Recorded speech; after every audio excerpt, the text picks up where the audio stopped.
Mais la pauvreté, elle n'est pas communautaire. La pauvreté, c'est un sentiment constant, diffus de privation. C'est le risque que la persistance et le cumul des privations mènent à l'exclusion.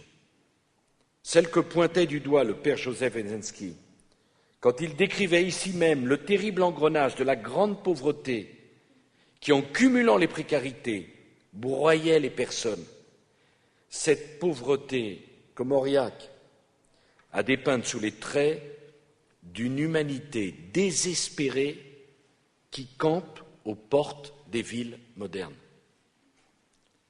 Depuis Mauriac, la pauvreté, elle ne campe plus aux portes des villes modernes, elle est au cœur de nos villes aussi. Et en même temps, la pauvreté, elle est devenue de plus en plus difficile à cerner. Autrefois, on était pauvre quand on n'avait pas de quoi se nourrir, se vêtir, se soigner, se loger. Aujourd'hui, comment qualifier quelqu'un qui ne peut pas payer de vacances à ses enfants? Comment qualifier celui qui travaille et qui ne gagne pas assez pour terminer le mois ou acheter un cadeau à ses enfants? On compte autant de personnes pauvres sans emploi que de femmes et d'hommes qui vivent pauvres alors qu'ils travaillent. Passe encore, oserais-je dire, d'être pauvre parce qu'on n'a pas d'emploi. Mais que dire à celui qui est pauvre alors qu'il travaille toute la journée? Et ce n'est pas la peine de s'étonner qu'il y ait eu pendant tant d'années la moitié de nos concitoyens qui ne votent plus et tant d'autres qui votent pour les extrêmes. Parce que quand on a travaillé tout le mois et qu'à la mi-mois, il ne reste rien, on a un sentiment de désespérance et de grande pauvreté. Et comme si ça ne suffisait pas, j'ai parfaitement conscience qu'il y a de surcroît de plus en plus de jeunes qui sont touchés par la précarité. Situation intolérable, indigne de pays comme le nôtre. Alors pour la première fois, et Dieu sait que j'ai été critiqué et attaqué pour cela. D'ailleurs, dès qu'on amène une idée nouvelle, on est forcément attaqué et critiqué. Ça devrait être le contraire. On devrait se féliciter de ceux qui amènent des idées nouvelles et se débarrasser de ceux qui n'en amènent jamais. J'ai des noms présents à l'esprit, mais ce n'est pas le lieu. Et donc, pour la première fois, Monsieur le Président, j'ai voulu prendre un risque. Fixer un objectif de réduction de la pauvreté et l'annoncer. J'ai en effet fixé au gouvernement l'objectif de réduire d'au moins 1/3 en 5 ans la pauvreté dans notre pays. C'est toi, Martin, c'est toi, Christine, qui portais cet objectif. J'ai voulu que cet enjeu social trop longtemps négligé devienne un enjeu politique. J'ai voulu fixer un objectif. Car ce n'est pas parce qu'on fixe un objectif qu'on le tient. Mais quand on ne fixe pas d'objectif, on n'a aucune chance de le tenir. J'ai voulu nous mettre dos au mur pour rendre des comptes aux Français. Et ça va nous obliger à voir au grand jour où la pauvreté sévit le plus, dans quelle tranche d'âge, dans quelle catégorie.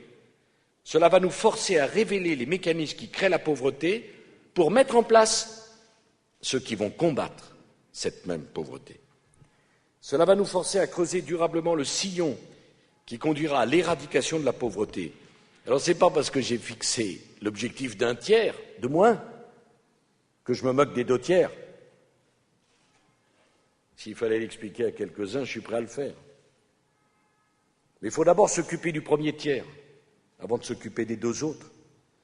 J'ai demandé à Martin Hirsch, à qui je veux redire mon amitié, ma confiance et ma fierté qu'il soit dans le gouvernement que j'ai constitué autour de François Fillon, d'être le gardien de cet objectif. Et il sera le gardien vigilant parce qu'il est actif et que ce n'est pas une personnalité à la colonne vertébrale fragile. C'est peut-être pour ça qu'on s'entend si bien. Il engage donc tous les ministres, quel que soit leur champ d'action, Christine. Tous seront derrière toi aussi. Que cet engagement soit long, qu'il soit difficile, qu'il soit complexe, pardon, inutile de me le rappeler, je le sais. Si c'était facile, simple et rapide, les autres avant moi l'auraient fait. Et je sais parfaitement qu'on m'a gardé ce qu'il y avait de plus difficile. Mais précisément, tel est le sens de l'engagement que je souhaite prendre devant les Français. Je m'engage à fonder une démarche permanente et poursuivie dans le temps au service d'une ambition qui va d'abord bousculer chacun d'entre vous, chacun d'entre nous. Et je m'engage à bousculer le cours naturel des choses parce que la stabilité n'est pas un objectif. Parce qu'au nom de la stabilité, on justifie tous les conservatismes. L'équilibre n'est pas un objectif. Car au nom de l'équilibre, fragile, vu de l'histoire, on s'oblige à garder des déséquilibres masqués par un équilibre factice. Alors l'État ne pourra pas y arriver seul, son action restera insuffisante si elle n'est pas relayée, amplifiée, encouragée par tous les acteurs de la société. Parmi ces acteurs, il y a les associations, beaucoup d'entre elles sont présentes parmi nous. À travers elles, je m'adresse à toutes celles qui œuvrent dans la France métropolitaine et dans la France d'outre-mer. Elles donnent un visage humain à la lutte contre la pauvreté. Or, ce que la pauvreté met en lumière avant tout, c'est la perte du lien social et du lien familial, qui ne sont plus en mesure de retenir les gens. C'est l'isolement qui traduit bien souvent cette solitude, cette souffrance profonde, qui est une pauvreté essentielle. Car en plus d'être pauvre, on est seul dans sa pauvreté. C'est une double condamnation, la pauvreté et la solitude.